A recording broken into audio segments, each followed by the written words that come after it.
Witam w mojej serii czy żółte gumowe rękawice, gdzie pokazuję moje ulubione narzędzia i staram się katalogować różne ich zastosowania i pokazywać, jak je używać.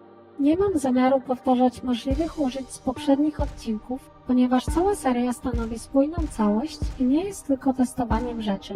Spojrzymy sobie na mały multitool, który już dawno mnie zauroczył, ze względu na prosty wybór narzędzi i militarny wygląd. Wszystko tutaj zostało dobrane po męsku. Szczypce, noże, śrubokręty, pęsety. I bardzo mi się to podoba.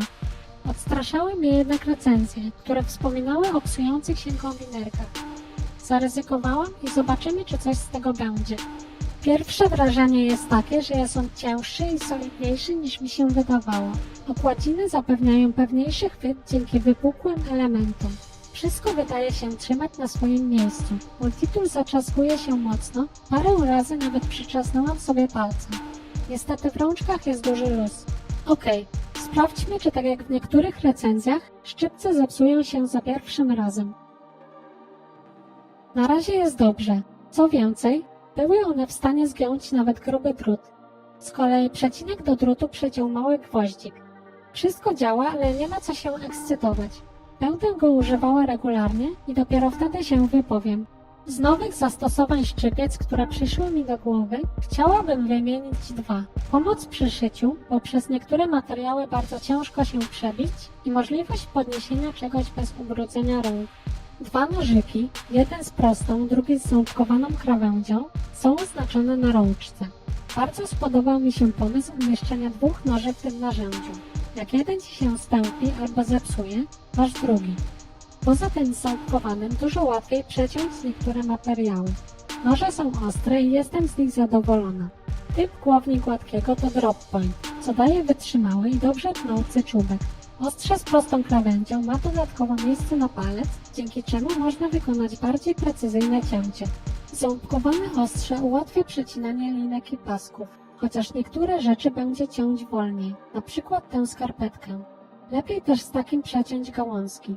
Nożyki możesz wykorzystać do pozyskiwania materiałów przy tworzeniu improwizowanych przedmiotów i naprawianiu, do cięcia tkanin, np. ubrania przy pierwszej pomocy, otwierania paczek, naostrzenia patyka, przygotowania jedzenia. Śrubokręty są 3. Wolałabym, żeby był jeden uniwersalny, aczkolwiek są też plusy takiego zastosowania. Większy może służyć do podważania i zdrapywania, a poza tym daje Ci to większy zakres użyteczności. Ciężko się wyciąga śrubokręty krzyżakowe i większy płaski, tak samo bez żółtych rękawic, aczkolwiek z czasem staje się to łatwiejsze. Chciałabym zwrócić uwagę, że śrubokręty wcale nie są takim głupim pomysłem w survivalowym narzędziu. Być może będziesz musiał naprawić radiotelefon, żeby ściągnąć pomoc. Ułatwi Ci to pozyskanie jakiegoś elementu, np. ze stolika. Przykręcisz z ich pomocą śrubkę w rączce z patelni. Pęseta jak pęseta. Wada jest taka, że jak Ci się zepsuje, to jej nie wymienisz, ale za to Ci się nie zgubi.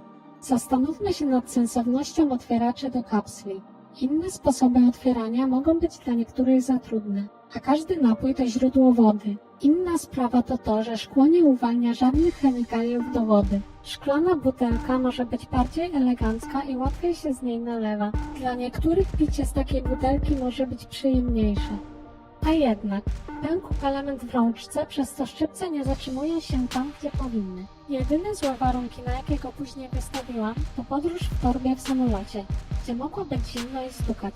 Podsumowując, wszystko mi się mega podobało, dopóki się nie popsuło. Super noże, dobre śrubokręty, fajnie, że jest pęseta. Tylko że jeśli coś się nazywa survivalowym narzędziem i pęka z taką łatwością, to będzie to słabą pomocą w kryzysowej sytuacji. Tego typu małe szczypce nadają się chyba tylko do delikatnych prac, więc może użyłam to do zbyt ciężkiego zadania.